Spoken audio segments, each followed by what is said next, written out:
So, I'm still here, I'm still around. You must think that I'm totally schizophrenic, talking about music, art, and also about Los Angeles, and also about French politics, and also about my decluttering in my house. But all this is kind of all my life. I mean, my work, of course, but I'm not going to talk to you about my work. It would be maybe annoying for you. But basically, I live in music, in art, and also I live in Los Angeles, a city that I love, and I'm not sure that I will be allowed to stay. And also I'm interested in the French politics right now because we are about to change of president, and I'm so scared that the fascists will win. So that is, you see, basically I live with my cell phone all the time with me because I'm listening to the French news. For the first time I've been campaigning as much as I could for someone who was not my candidate, but I don't care. I just so not want that the fascists, the nationalists win, you know. I'm so scared, you have no idea. It makes me really sick. And I also am decluttering my house and showing that because I love watching videos about decluttering, and also I try to empty my house because if I need to move, I don't want to bring all the mess with me. I think there is enough mess in this world, I think. Okay, so I wanted to speak today about an article that I found on internet, and it's on the Quietus, and it's written by Wyndham Wallace. It was in September the 13th, 2012, so it's not recent, but it's not so old. I think that the name of the article was Dismantling the History of Tok Tok, and he speaks about the book, The Spirit of Tok Tok. I will write the link to this article so you will be able to read it completely. I'm just taking a small part of it which attracted my attention, and I wanted to talk about that. I hope in the end to be understood for the music I do decide to put out, and meaning and sense the music has. He told Melody Makers, Cliff Jones, in 1991. It's almost useless asking me questions about it. The music speaks for itself. So I couldn't stop reading this sentence, and I was thinking about it. So the music speaks for itself. Yeah, kind of, I would say. But I think that each person understands the music differently. It's up to the people to decide what is behind this music. If he doesn't say a thing, if Mark Hollis doesn't explain anything, each person is going to have a different view on the music because each person has a different perception. I could see that with my own painting, and I'm not a famous artist, but every time I exhibited in Paris or even in Los Angeles, every person was seeing something different in my paintings, in each painting, and I was feeling the need to explain what I was thinking of by painting because I put a meaning, I always put a meaning in my paintings, and I want people to understand what I meant, even if they see something else. Actually, it's very flattering to see that some people see something else or imagine something on my painting because they do the effort to think about it, and it's very flattering. And I'm always very interested to know what people see in my painting. So I imagine that Mark Hollis wants the same, that he is flattered or he likes that people imagine things on his music or understand it by their own way. The only thing which disturbs me is it's almost useless asking me questions about it. That disturbed me. What am I doing in my videos? I am asking questions somehow. Even though I'm not so naive that I think that he's going to answer, I know that the probabilities that he answers my questions are very slim. I know that. I still hope that somehow he wants to answer these questions. I don't have so much questions about the meaning of the music or why he wrote this or that. I have more questions about the process, about the creativity, how he did the thing. He explained a lot actually about that. We are lucky because he says he doesn't want to say a thing, that we shouldn't ask the questions, but actually he answered a lot about the process. So it's probably because I would like to see the process. It's not enough for me to have explanation, and I want to see by myself. I want to see with my own eyes how is the process and how it's working. Of course, I perfectly know that this is just a wish, you know. We can always dream. In the same time, I think it's very sad that it's better not to ask questions, because I don't want to put a meaning on his music or to understand by a certain way. I want to know how he created it, what he was putting in it. I think that the intention of the artist is as important as the creation itself. That's my opinion. But not all the artists explain their work. Some artists do. For example, David Hockney explains a lot his work in many books, and I find that fascinating. I love reading about that, but some artists hate talking about it. So I always want to know what is behind the work and what the artist was thinking of. Because I think that somehow, if there is a meaning, it's a way of showing that there is a form of, what is the word, sincerity, of truthness. I don't know if we say that. Yeah, sincerity. The artist was not doing something just like that to have fun, but, well, that is my understanding of an artistic work.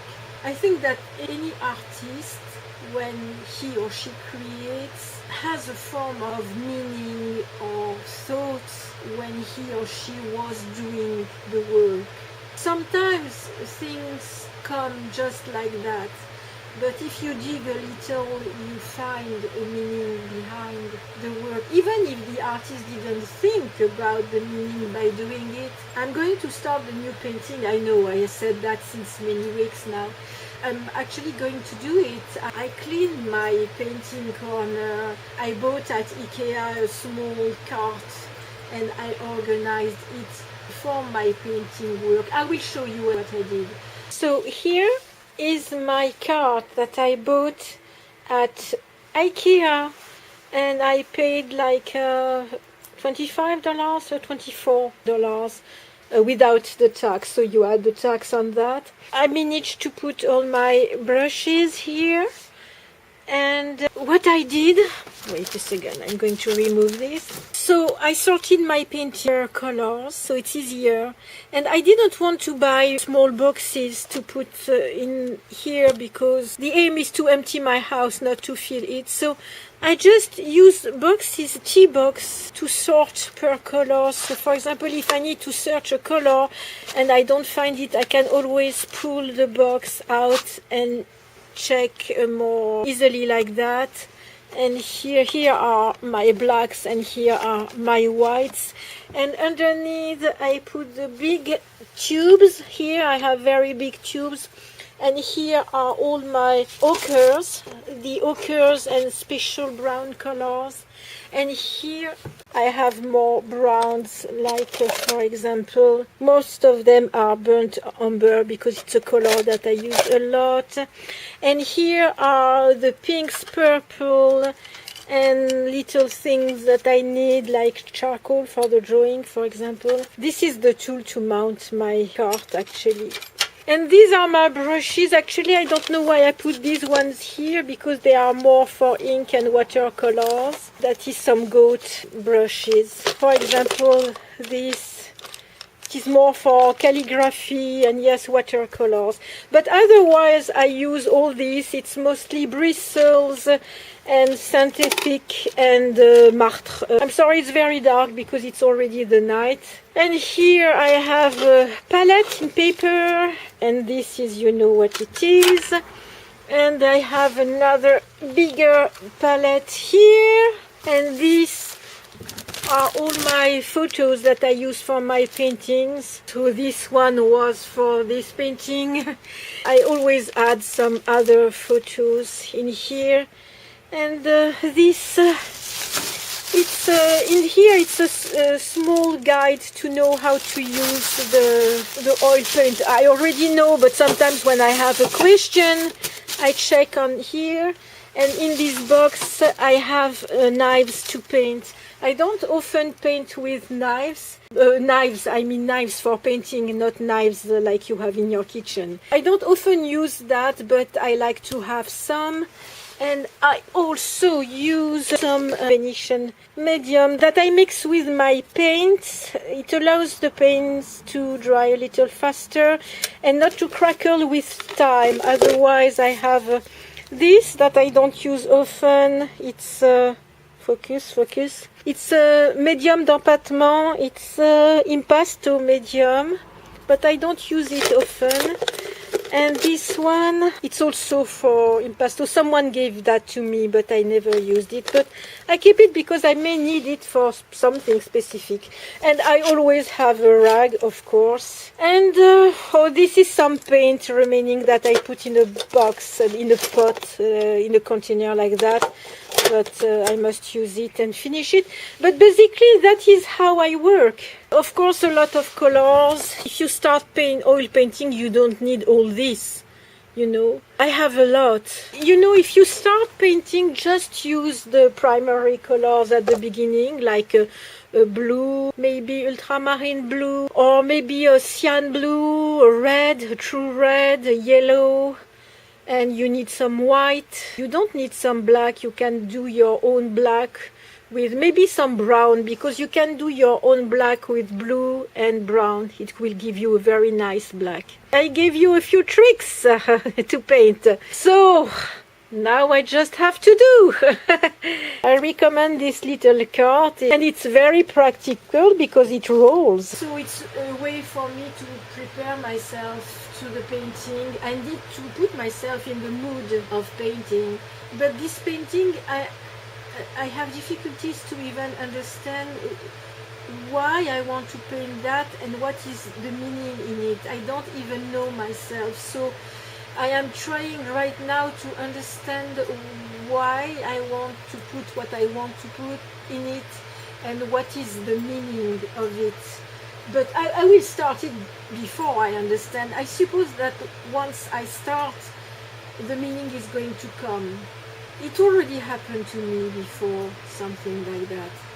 Anyway, I was thinking, does an artist need to say what he decides to put out? Does he need to talk about it? Of course, not everything needs to be told, but I think that things need to be said before it's too late. I so many times had regrets not to say something, and then it was too late. Or because I didn't see the person anymore, or because the person passed away, or because it created a misunderstanding, maybe a fight, and we realize that we are fighting over something which has no reason to be, you know, just because we didn't say something. I'm just thinking that sometimes it's wrong not to say the things. We are wrong not to say the things. Sometimes just a word can change a lot. The audience will always need to ask questions about an artist's work, and the audience will always need the artist to answer these questions, because not everybody is able to understand what is behind this music. Some people are going to listen to it and they are not going to get it. And sometimes the explanation of the artist can make them love the music. They can suddenly understand, and when people start understanding, they start loving, I think. For example, I didn't like, when I was younger, I didn't especially like Picasso. I liked his first period, but then everything about Cubism and all this was a little strange to me. I didn't get it. I was not really interested in it. And one day I went to, it was in Le Petit Palais, if I remember well. It's a place in Paris, a museum. And there was this exhibition about Cubism, the Cubist period by Picasso. I was with a friend, she was there saying, oh, it's fabulous and everything, and I was like, yeah. And she was looking something else, and I was alone in the middle of these paintings. And I was in front of a painting where there was an apple on a table. There was something else, but I don't remember. I chiefly remember the apple. And I was thinking, who wants to paint an apple? What is interesting in it? And I looked at the apple and I stayed there. And I don't know what happened. Suddenly, I felt like if I was in the middle of the painting, and I was seeing the apple from all its sides in the same time. Like if there was a camera turning around the apple and I could see all the sides of the apple and I was in the middle of it. And suddenly I thought, what happened? And suddenly I thought Picasso is a genius, because suddenly I got it. So it's not Picasso who explained to me, but it's because I took the time to try to understand. And it was long, it was not just like that, you know. It took me a lot of time to understand, a lot of years and a lot of time in this museum to understand this painting. If he had been there, he could have explained to me much faster, and I would have seen it before. And from that moment, I started loving Picasso's work. Even if I don't like the man so much, I admire this artist because he really was a genius. I always thought, what a pity that he didn't explain more deeply what he was doing, or maybe he did and I didn't know, I don't know. Maybe he did, actually. I must look about that. Maybe he explained. I don't know if Picasso was the kind of artist to explain his work. I'm not sure. I must check on that. Okay. It's much more mysterious for an artist not to explain and to disappear.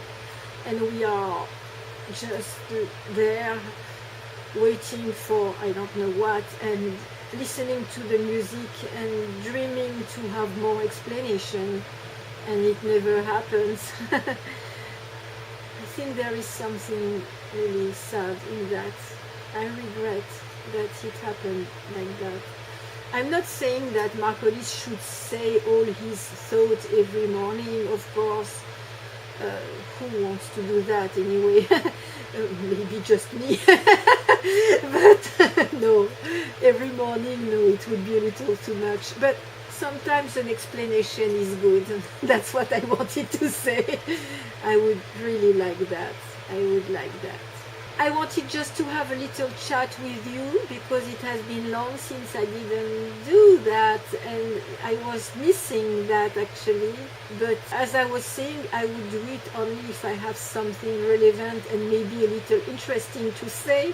because I'm not going to talk just for the sake of talking. It wouldn't disturb me, but it would probably disturb you. On Sunday, it's the election. I go to vote again. No, actually the elections are on Sunday, but I go on Saturday to vote. Oh, okay. Yeah, because they told me that I was invited on Sunday, and I was thinking how I'm going to go to vote and in the same time going to the party. But I forgot that we here we vote the day before, so I vote on Saturday. I must not forget about that actually. So yeah, pray for us, because it's not only about France, it's also about Europe, and if Europe doesn't go well, it's going to have an impact on the US too. I think we are all concerned in this story. I know France is a very small country and our politics is probably not very interesting for most of the world, and I quite understand that, but it's not choosing between two normal candidates. It's choosing between one normal candidate and one which is not quite normal, which is she's someone, I'm sorry to say that, but she reminds me of Hitler. So I'm very scared. I'm very scared. Anyway, I hope you enjoyed this video. You know all the things. Give me a thumb up, give a comment, share, subscribe. If you subscribe, don't forget to click on the bell. Otherwise, you are not going to know when I release a video. I will see you very soon, I hope, with good news. I cross the fingers and I pray for it. I pray for it. Okay, see you very soon. Bye bye.